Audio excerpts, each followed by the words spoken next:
Assalamualaikum warahmatullahi wabarakatuh. Saya Ilham Bani Mubarak. Di video ini saya akan menjelaskan tentang proses pelaksanaan fondasi tiang pancang dan fondasi tiang bor. Fondasi adalah suatu bagian dari bangunan yang berhubungan langsung dengan tanah.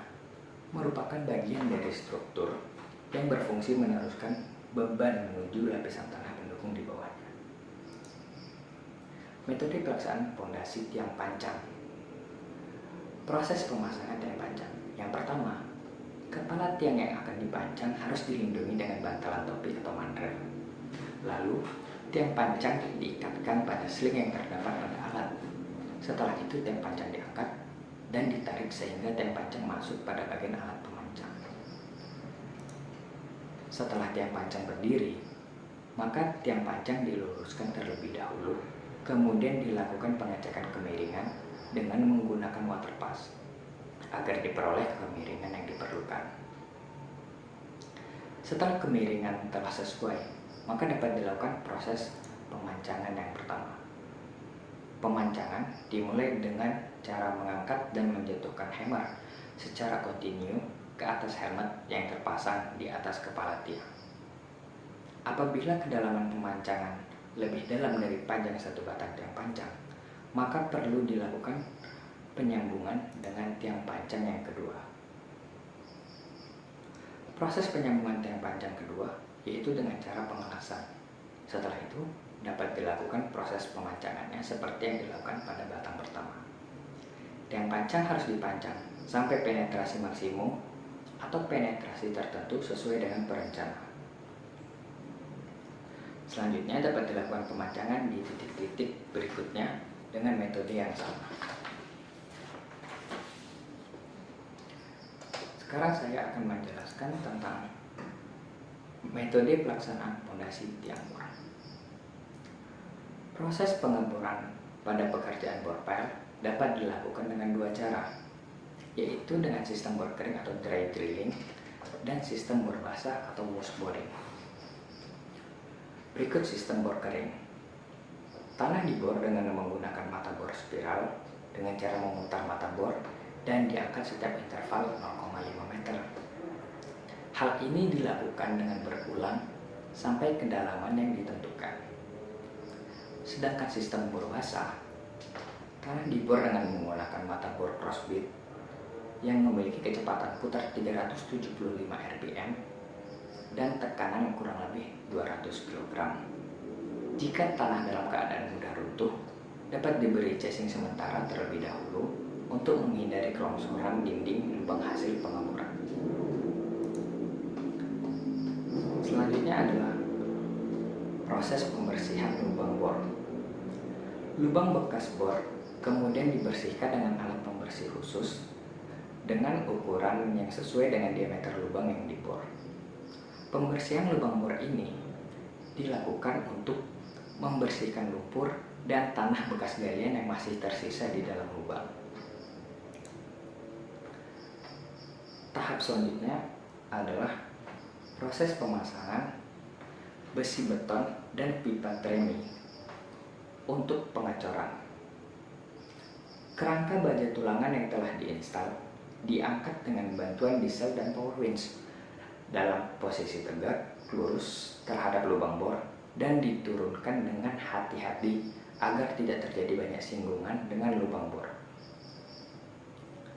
Baja tulangan yang telah dimasukkan ke dalam lubang bor ditahan dengan potongan tulangan melintang lubang bor. Bila kebutuhan baja tulangan lebih dari 12 meter, bisa dilakukan penyambungan dengan diikat dengan kawat beton dengan panjang overlap 50-60 cm atau sesuai pada gambar yang disediakan.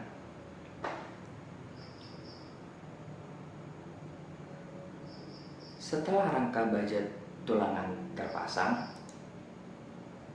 maka pipa tremi harus dimasukkan ke dalam lubang dengan panjang sesuai kedalaman lubang bor.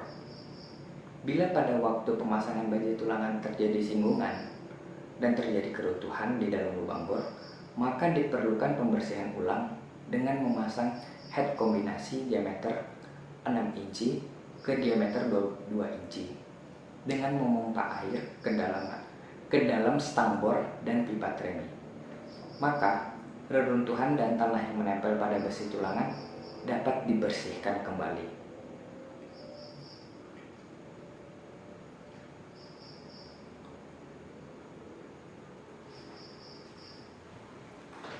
Tahap terakhir adalah pekerjaan pengecoran bor pile. Untuk memisahkan tahap terakhir adalah pekerjaan pengecoran bor pile.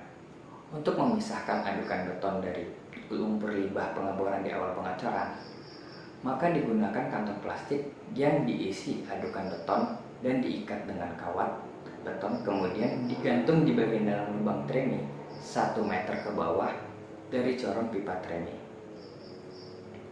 Setelah proses persiapan beton selesai,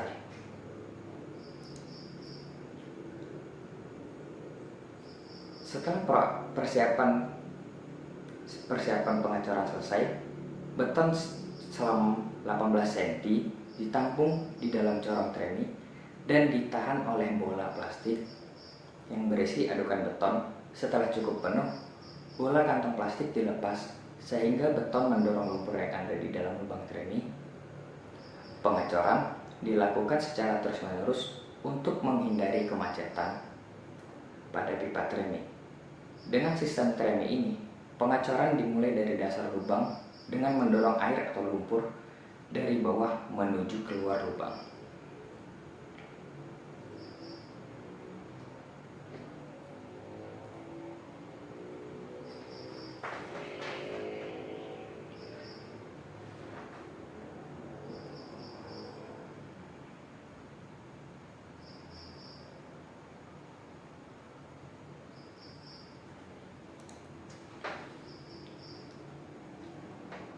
Dengan sistem tremi ini, pengecoran dimulai dari dasar lubang dengan mendorong air atau lumpur dari bawah menuju keluar lubang.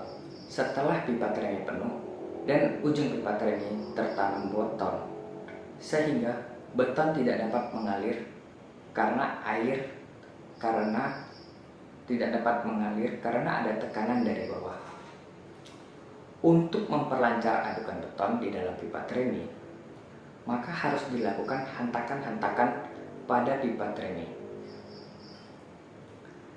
Pipa tremi harus selalu tertanam di dalam adukan beton dan pengisian di dalam corong harus dijaga terus-menerus agar corong tidak kosong. Pipa tremi dilepas setiap 3 meter. Akan tetapi, ujung pipa di dalam harus dalam keadaan tertanam dalam beton. Pengecoran dihentikan setelah adukan beton yang naik ke permukaan telah bersih dari lumpur. Setelah pekerjaan pengecoran selesai, semua peralatan pengecoran dibersihkan dari sisa beton dan lumpur yang disiapkan kembali untuk dipakai pada titik bor selanjutnya.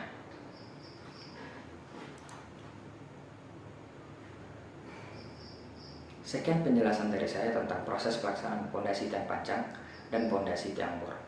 Sampai jumpa di video selanjutnya. Assalamualaikum warahmatullahi wabarakatuh.